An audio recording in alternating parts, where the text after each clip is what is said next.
निर्गमन अध्याय 26। फिर निवास स्थान के लिए 10 पर्दे बनवाना। इनको बटी हुई सनी वाले और नीले, बैंगनी और लाल रंग के कपड़े का कढ़ाई के काम किए हुए करूबों के साथ बनवाना। एक एक पर्दे की लंबाई 28 हाथ और चौड़ाई 4 हाथ की हो। सब पर्दे एक ही नाप के हो। 5 पर्दे एक दूसरे से जुड़े हुए हो। फिर जो 5 पर्दे रहेंगे वे भी एक दूसरे से जुड़े हुए हो, और जहां ये दोनों पर्दे जोड़े जाए वहां की दोनों छोरों पर नीली नीली फलियां लगवाना।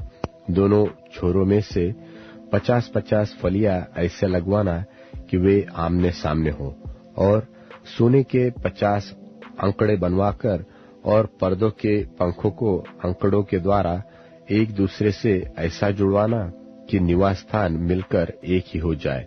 फिर निवास के ऊपर तंबू का काम देने के लिए बकरी के बाल के 11 पर्दे बनवाना।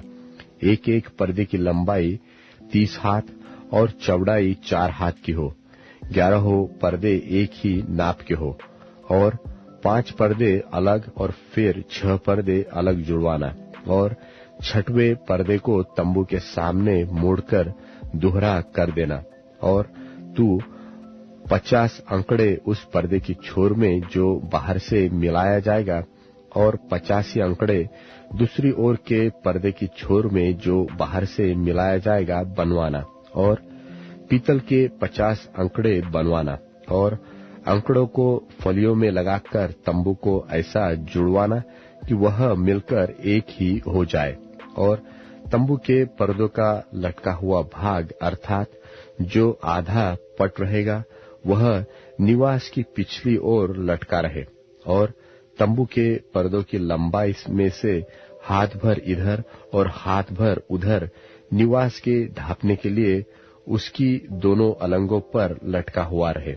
फिर तंबू के लिए लाल रंग से रंगी हुई मेंढों की खालों का एक ओढ़ना और उसके ऊपर सुइयों की खालों का भी एक ओढ़ना बनवाना। फिर निवास को खड़ा करने के लिए बबूल की लकड़ी के तख्ते बनवाना। एक एक तख्ते की लंबाई 10 हाथ और चौड़ाई 1.5 हाथ की हो। एक एक तख्ते में एक दूसरे से जुड़ी हुई 2-2 चूल्हे हो। निवास के सब तख्तों को इसी भांति से बनवाना। और निवास के लिए जो तख्ते तू बनवाएगा उसमें से 20 तख्ते तो दक्षिण की ओर के लिए हो, और 20 तख्तों के नीचे चांदी की 40 कुर्सियां बनवाना। अर्थात एक एक तख्ते के नीचे उसके चूल्हे के लिए 2-2 कुर्सियां। और निवास की दूसरी अलंग अर्थात उत्तर की ओर 20 तख्ते बनवाना, और उनके लिए चांदी की 40 कुर्सियां बनवाना। अर्थात एक एक तख्ते के नीचे 2-2 कुर्सियां हो। और निवास की पिछली अलंग अर्थात पश्चिम की ओर के लिए 6 तख्ते बनवाना, और पिछले अलंग में निवास के कोनों के लिए 2 तख्ते बनवाना। और ये नीचे से 2-2 भाग के हो, और दोनों भाग ऊपर के सिरे तक एक एक कड़े में मिलाए जाए, और दोनों तख्तों का यही रूप हो। ये तो दोनों कोनों के लिए हो, और 8 तख्ते हो, और उनकी चांदी की 16 कुर्सियां हो। अर्थात एक एक तख्ते के नीचे 2-2 कुर्सियां हो। फिर बबूल की लकड़ी के बेंडे बनवाना। अर्थात निवास की एक अलंग के तख्तों के लिए 5, और निवास की दूसरी अलंग के तख्तों के लिए 5 बेंडे, और निवास की जो अलंग पश्चिम की ओर पिछले भाग में होगी उसके लिए 5 बेंडे बनवाना।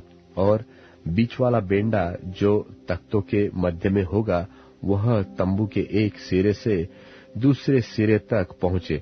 फिर तख्तों को सोने से मढ़वाना, और उनके कड़े जो बेंडों के घरों का काम देंगे उन्हें भी सोने के बनवाना, और बेंडों को भी सोने से मढ़वाना। और निवास को इस रीति खड़ा करना जैसा इस पर्वत पर तुझे दिखाया गया है।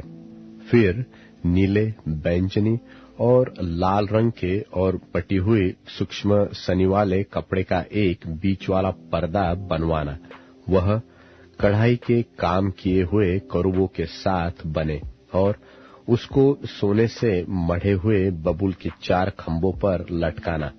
इनकी अकड़ियां सोने की हो, और ये चांदी की 4 कुर्सियों पर खड़ी रहे, और बीच वाले पर्दे को अकड़ियों के नीचे लटकाकर उसकी आड़ में साक्षी पत्र का संदूक भीतर लिवा ले जाना। सो वह बीच वाला पर्दा तुम्हारे लिए पवित्र स्थान को परम पवित्र स्थान से अलग किए रहे।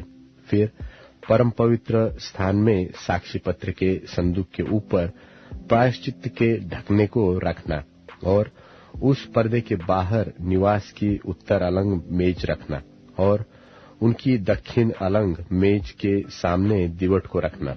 फिर तंबू के द्वार के लिए नीले, बैंजनी और लाल रंग के और बटी हुई सूक्ष्म सनी वाले कपड़े का कढ़ाई का काम किया हुआ एक पर्दा बनवाया, और इस पर्दे के लिए बबूल के 5 खंभे बनवाना, और उनको सोने से मढ़वाना।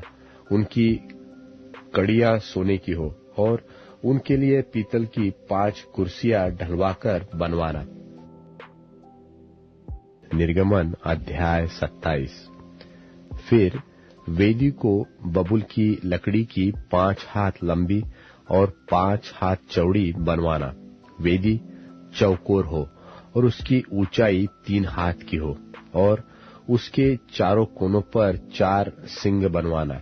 वे उस समेत एक ही टुकड़े के हो, और उसे पीतल से मढ़वाना, और उसकी राख उठाने के पात्र, फावड़ियां और कटोरे और कांटे और अंगीठियां बनवाना।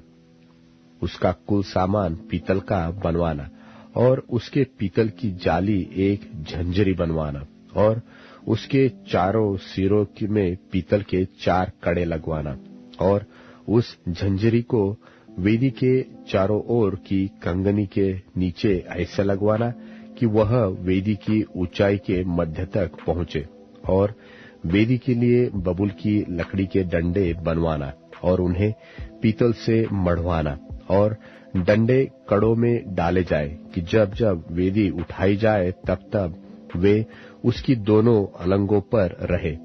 वेदी को तख्तों से खोखली बनवाना, जैसी वह इस पर्वत पर तुझे दिखाई गई है, वैसी ही बनाई जाए। फिर निवास के आंगन को बनवाना। उसकी दक्षिण अलंग के लिए तो बटी हुई सूक्ष्म सनी के कपड़े के सब पर्दों को मिलाए कि उसकी लंबाई 100 हाथ की हो।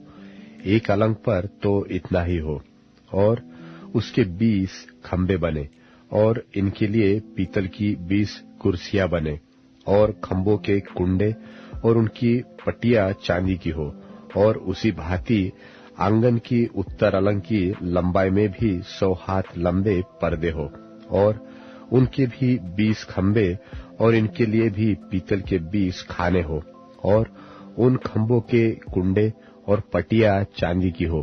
फिर आंगन की चौड़ाई में पश्चिम की ओर 50 हाथ के पर्दे हो, और उनके खंभे 10 और खाने भी 10 हो, और पूरब अलंग पर आंगन की चौड़ाई 50 हाथ की हो, और आंगन के द्वार की एक ओर 15 हाथ के पर्दे हो, और उनके खंभे 3 और खाने 3 हो, और दूसरी ओर भी 15 हाथ के पर्दे हो, उनके भी खंभे 3 और खाने 3 हो, और आंगन के द्वार के लिए एक पर्दा बनवाना, जो नीले, बैंजनी और लाल रंग के कपड़े और बटी हुई सूक्ष्म सनी के कपड़े का कामदार बना हुआ 20 हाथ का हो।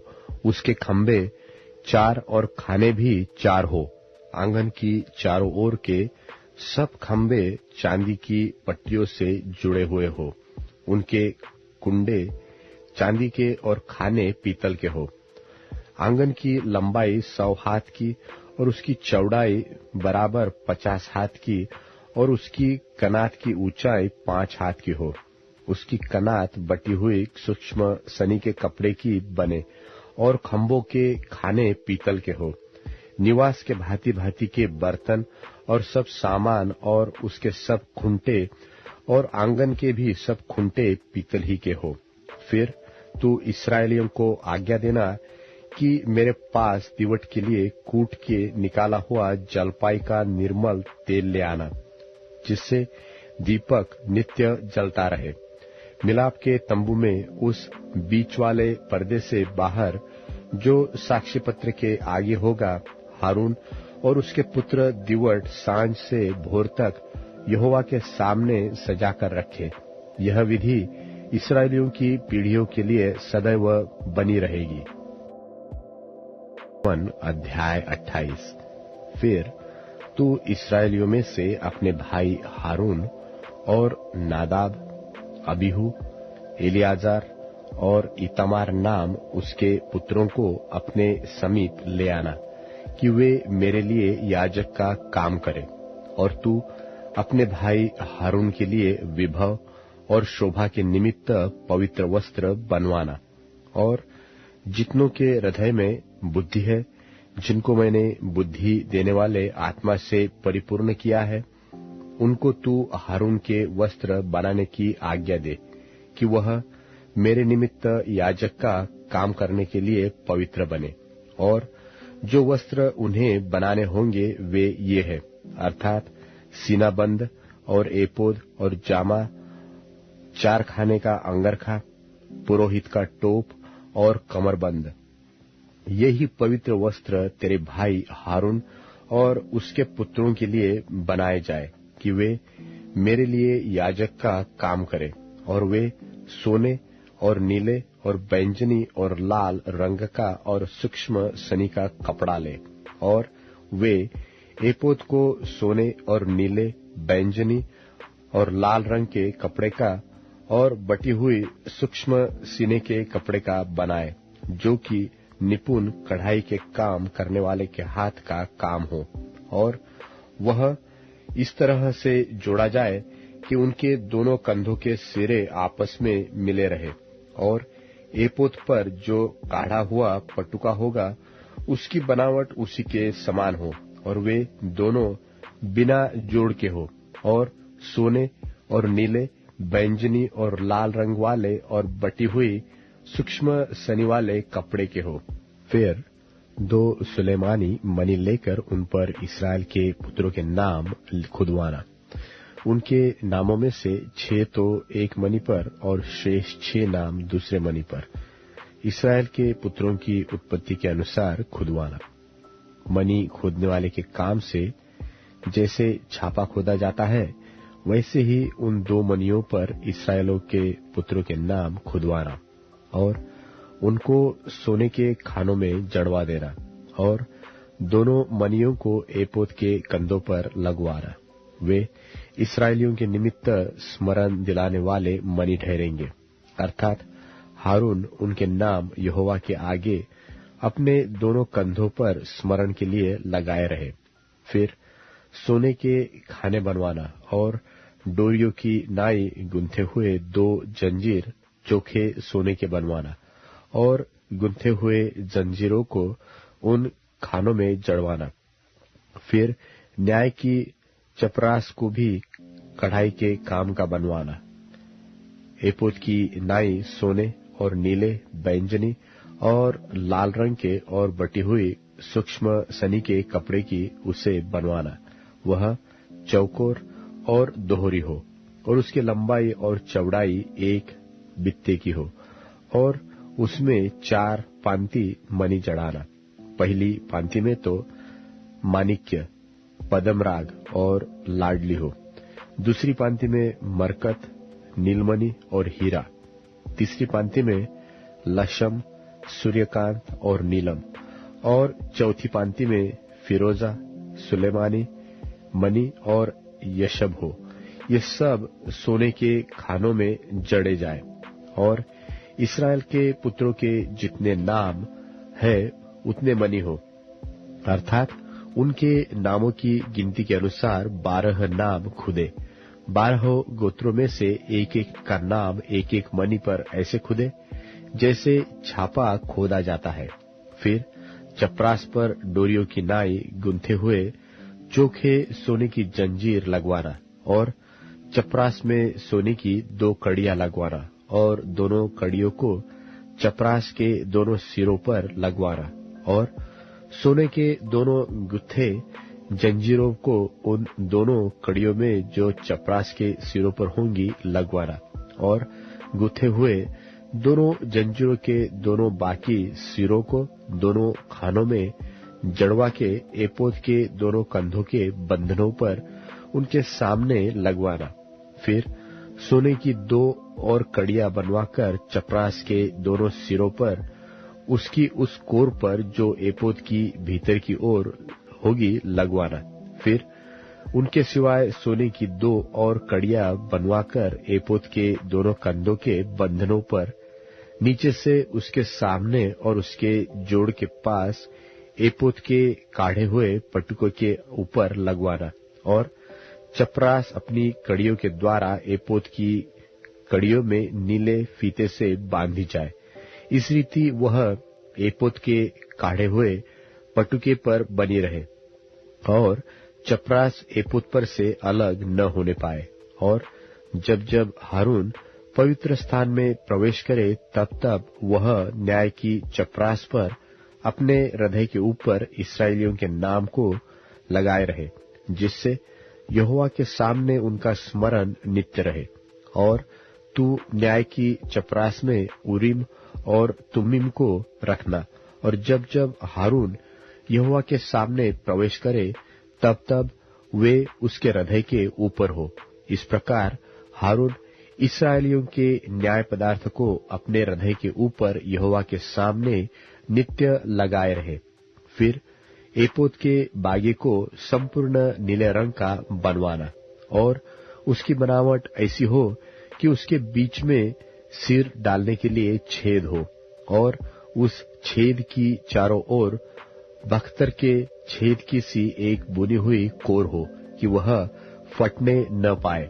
और उसके नीचे वाले घेरे में चारों ओर नीले, बैंगनी और लाल रंग के कपड़े के अनार बनवाना और उनके बीच बीच चारों ओर सोने की घंटियां लगवाना, अर्थात एक सोने की घंटी और एक अनार, फिर एक सोने की घंटी और एक अनार।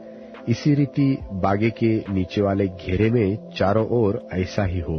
और हारून उस बागे को सेवा टहल करने के समय पहना करे कि जब जब वह पवित्र स्थान के भीतर यहोवा के सामने जाए, वह बाहर निकले तब तब उसका शब्द सुनाई दे, नहीं तो वह मर जाएगा। फिर चोखे सोने का एक टीका बनवाना और जैसे छापे में वैसे ही उसमें ये अक्षर खोदे जाए, अर्थात यहोवा के लिए पवित्र, और उसे नीले फीते से बांधना और वह पगड़ी के सामने के हिस्से पर रहे और वह हारून के माथे पर रहे, इसलिए कि इस्राएली जो कुछ पवित्र ठहराए, अर्थात अपनी पवित्र वस्तुएं भेंट में चढ़ावे, उन पवित्र वस्तुओं का दोष हारून उठाए रहे और वह नित्य उसके माथे पर रहे, जिससे यहोवा उनसे प्रसन्न रहे। और अंगरखे को सूक्ष्म सनी के कपड़े का 4 खाना बुनवाना और एक पगड़ी भी सूक्ष्म सनी के कपड़े की बनवाना और कारचो भी काम किया हुआ एक कमरबंद भी बनवाना। फिर हारून के पुत्रों के लिए भी अंगरखे और कमरबंद और टोपियां बनवाना। ये वस्त्र भी विभव और शोभा के लिए बने। अपने भाई हारून और उसके पुत्रों के ये ही सब वस्त्र पहनाकर उनका अभिषेक और संस्कार करना और उन्हें पवित्र करना कि वे मेरे लिए याजक का काम करें, और उनके लिए सनी के कपड़े की जांघियां बनवाना जिनसे उनका तन ढपा रहे, वे कमर से जांघ तक की हो। और जब जब हारून व उसके पुत्र मिलाप वाले तंबू में प्रवेश करे, वह पवित्र स्थान में सेवा टहल करने को वेदी के पास जाए, तब तब वे उन जांघियों को पहने रहे, न हो कि वे पापी ठहरे और मर जाए। यह हारून के लिए और उसके बाद उसके वंश के लिए भी सदा की विधि ठहरे। मत्ती रचित सुसमाचार 26वां अध्याय।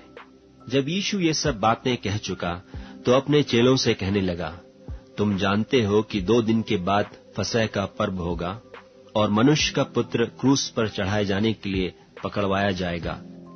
तब महायाजक और प्रजा के पुरनिये काइफा नाम महायाजक के आंगन में इकट्ठे हुए और आपस में विचार करने लगे कि यीशु को छल से पकड़कर मार डालें। परंतु वे कहते थे कि पर्व के समय नहीं, कहीं ऐसा न हो कि लोगों में बलवा मच जाए। जब यीशु बैतनिय्याह में शमौन कोढ़ी के घर में था, तो एक स्त्री संगमरमर के पात्र में बहुमूल इत्र लेकर उसके पास आई, और जब वह भोजन करने बैठा था तो उसके सिर पर उंडेल दिया। यह देखकर उसके चेले रिसियाए और कहने लगे, इसका क्यों सत्यानाश किया गया? यह तो अच्छे दाम पर बिककर कंगालों को बांटा जा सकता था। यह जानकर यीशु ने उनसे कहा, स्त्री को क्यों सताते हो? उसने मेरे साथ भलाई की है। कंगाल तुम्हारे साथ सदा रहते हैं, परंतु मैं तुम्हारे साथ सदैव न रहूंगा। उसने मेरी देह पर जो यह इत्र उंडेला है, वह मेरे गाड़े जाने के लिए किया है। मैं तुमसे सच कहता हूं कि सारे जगत में जहां कहीं यह सुसमाचार प्रचार किया जाएगा, वहां उसके इस काम का वर्णन भी उसके स्मरण में किया जाएगा। तब यहूदा इस्करियोती नाम 12 चेलों में से एक ने महायाजकों के पास जाकर कहा, यदि मैं उसे तुम्हारे हाथ पकड़वा दूं, तुम मुझे क्या दोगे? उन्होंने उसे 30 चांदी के सिक्के तौल कर दे दिए, और वह उसी समय से उसे पकड़वाने का अवसर ढूंढने लगा। अख़मीरी रोटी के पर्व के पहले दिन चेले यीशु के पास आकर पूछने लगे, तू कहाँ चाहता है कि हम तेरे लिए फसह खाने की तैयारी करें? उसने कहा, नगर में फुलाने के पास जाकर उससे कहो कि गुरु कहता है कि मेरा समय निकट है, मैं अपने चेलों के साथ तेरे यहाँ पर्व मनाऊंगा। सो चेलों ने यीशु की आज्ञा मानी और फसह तैयार किया। जब सांझ हुई तो वह 12 के साथ भोजन करने के लिए बैठा। जब वे खा रहे थे तो उसने कहा, मैं तुमसे सच कहता हूं कि तुम में से एक मुझे पकड़वाएगा। इस पर वे बहुत उदास हुए और हर एक उससे पूछने लगा, हे गुरु, क्या वह मैं हूं? उसने उत्तर दिया कि जिसने मेरे साथ थाली में हाथ डाला है, वही मुझे पकड़वाएगा। मनुष्य का पुत्र तो जैसा उसके विषय में लिखा है जाता ही है, परंतु उस मनुष्य के लिए शोक है जिसके द्वारा मनुष्य का पुत्र पकड़वाया जाता है। यदि उस मनुष्य का जन्म न होता तो उसके लिए भला होता। तब उसके पकड़वाने वाले यहूदा ने कहा कि हे रब्बी, क्या वह मैं हूं? उसने उससे कहा, तू कह चुका। जब वे खा रहे थे तो यीशु ने रोटी ली और आशीष मांगकर तोड़ी और चेलों को देकर कहा, लो, खाओ, यह मेरी देह है। फिर उसने कटोरा लेकर धन्यवाद किया और उन्हें देकर कहा, तुम सब इसमें से पियो, क्योंकि यह वाचा का मेरा वह लहू है जो बहुतों के लिए पापों की क्षमा के निमित्त बहाया जाता है। मैं तुमसे कहता हूं कि दाख का यह रस उस दिन तक कभी न पीऊंगा जब तक तुम्हारे साथ अपने पिता के राज्य में नया न पीऊं। Correction number. फिर वे भजन गाकर जैतून पहाड़ पर गए। तब यीशु ने उनसे कहा, तुम सब आज ही रात को मेरे विषय में ठोकर खाओगे, क्योंकि लिखा है कि मैं चरवाहे को मारूंगा और झुंड की भेड़ें तितर बितर हो जाएंगी। परंतु मैं अपने जी उठने के बाद तुमसे पहले गलील को जाऊंगा। इस पर पतरस ने उससे कहा, यदि सब तेरे विषय में ठोकर खाएं तो खाएं, परंतु मैं कभी भी ठोकर न खाऊंगा। यीशु ने उससे कहा, मैं तुझसे सच कहता हूं कि आज ही रात को मुर्गे के बांग देने से पहले तू 3 बार मुझसे मुकर जाएगा।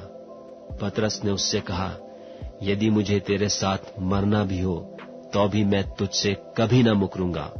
और ऐसा ही सब चेलों ने भी कहा। तब यीशु अपने चेलों के साथ गतसमनी नाम एक स्थान में आया और अपने चेलों से कहने लगा कि यहीं बैठे रहना जब तक कि मैं वहां जाकर प्रार्थना करूं। और वह पतरस और जब्दी के दोनों पुत्रों को साथ ले गया और उदास और व्याकुल होने लगा। तब उसने उनसे कहा, मेरा जी बहुत उदास है, यहां तक कि मेरे प्राण निकला चाहते हैं। तुम यहीं ठहरो और मेरे साथ जागते रहो। फिर वह थोड़ा और आगे बढ़कर मुंह के बल गिरा और यह प्रार्थना करने लगा कि हे मेरे पिता, यदि हो सके तो यह कटोरा मुझसे टल जाए, तो भी जैसा मैं चाहता हूं वैसा नहीं, परंतु जैसा तू चाहता है वैसा ही हो। फिर चेलों के पास आकर उन्हें सोते पाया और पतरस से कहा, क्या तुम मेरे साथ एक घड़ी भी न जाग सके? जागते रहो और प्रार्थना करते रहो कि तुम परीक्षा में न पड़ो। आत्मा तो तैयार है परंतु शरीर दुर्बल है। फिर उसने दूसरी बार जाकर यह प्रार्थना की कि हे मेरे पिता, यदि यह मेरे पिए बिना नहीं हट सकता तो तेरी इच्छा पूरी हो। तब उसने आकर उन्हें फिर सोते पाया, क्योंकि उनकी आंखें नींद से भरी थीं, और उन्हें छोड़कर फिर चला गया और वही बात फिर कहकर तीसरी बार प्रार्थना की। तब उसने चेलों के पास आकर उनसे कहा, अब सोते रहो और विश्राम करो। देखो, घड़ी आ पहुंची है और मनुष्य का पुत्र पापियों के हाथ पकड़वाया जाता है। उठो चलें। देखो, मेरा पकड़ने वाला निकट आ पहुंचा है। वह यह कह ही रहा था कि देखो, यहूदा जो 12 में से एक था आया, और उसके साथ महायाजकों और लोगों के पुरनियों की ओर से बड़ी भीड़ तलवारें और लाठियां लिए हुए आईं। उसके पकड़वाने वाले ने उन्हें यह पता दिया था कि जिसको मैं चूम लूं वही है, उसे पकड़ लेना। और तुरंत यीशु के पास आकर कहा, हे रब्बी, नमस्कार, और उसको बहुत चूमा। यीशु ने उससे कहा, हे मित्र, जिस काम के लिए तू आया है उसे कर ले। तब उन्होंने पास आकर यीशु पर हाथ डाले और उसे पकड़ लिया। और देखो, यीशु के साथियों में से एक ने हाथ बढ़ाकर अपनी तलवार खींच ली और महायाजक के दास पर चलाकर उसका कान उड़ा दिया। तब यीशु ने उससे कहा, अपनी तलवार काठी में रख ले, क्योंकि जो तलवार चलाते हैं वे सब तलवार से नाश किए जाएंगे। क्या तू नहीं समझता कि मैं अपने पिता से विनती कर सकता हूं और वह स्वर्गदूतों की 12 पलटन से अधिक मेरे पास अभी उपस्थित कर देगा? परंतु पवित्र शास्त्र की वे बातें कि ऐसा ही होना अवश्य है क्यों कर पूरी होंगी। उसी घड़ी यीशु ने भीड़ से कहा, क्या तुम तलवारें और लाठियां लेकर मुझे डाकू के समान पकड़ने के लिए निकले हो? मैं हर दिन मंदिर में बैठकर उपदेश दिया करता था और तुमने मुझे नहीं पकड़ा, परंतु यह सब इसलिए हुआ कि भविष्यद्वक्ताओं के वचन पूरे हों। तब सब चेले उसे छोड़कर भाग गए। और यीशु के पकड़ने वाले उसको कायफा नाम महायाजक के पास ले गए, जहां शास्त्री और पुरनिये इकट्ठे हुए थे। और पतरस दूर से उसके पीछे पीछे महायाजक के आंगन तक गया और भीतर जाकर अंत देखने को प्यादों के साथ बैठ गया। महायाजक और सारी महासभा यीशु को मार डालने के लिए उसके विरोध में झूठी गवाही की खोज में थे, परंतु बहुत से झूठे गवाहों के आने पर भी न पाए। अंत में 2 जनों ने आकर कहा कि इसने कहा है कि मैं परमेश्वर के मंदिर को ढा सकता हूं और उसे 3 दिन में बना सकता हूं। तब महायाजक ने खड़े होकर उससे कहा, क्या तू कोई उत्तर नहीं देता? ये लोग तेरे विरोध में क्या गवाही देते हैं? परंतु यीशु चुप रहा। महायाजक ने उससे कहा, मैं तुझे जीवते परमेश्वर की शपथ देता हूं कि यदि तू परमेश्वर का पुत्र मसीह है तो हमसे कह दे।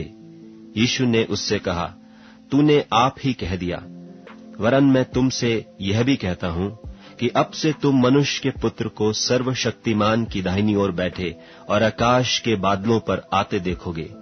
तब महायाजक ने अपने वस्त्र फाड़कर कहा, इसने परमेश्वर की निंदा की है। अब हमें गवाहों का क्या प्रयोजन? देखो, तुमने अभी यह निंदा सुनी है, तुम क्या समझते हो? उन्होंने उत्तर दिया, यह बद होने की योग्य है। तब उन्होंने उसके मुंह पर थूका और उसे घूंसे मारे, और उन्होंने थप्पड़ मार के कहा, हे मसीह, हमसे भविष्यवाणी करके कह कि किसने तुझे मारा? और पतरस बाहर आंगन में बैठा हुआ था कि एक लौंडी ने उसके पास आकर कहा, तू भी यीशु गलीली के साथ था? उसने सबके सामने यह कहकर इनकार किया और कहा, मैं नहीं जानता, तू क्या कह रही है? जब वह बाहर डेवढ़ी में चला गया तो दूसरी ने उसे देखकर उनसे जो वहां थे कहा, यह भी तो यीशु नासरी के साथ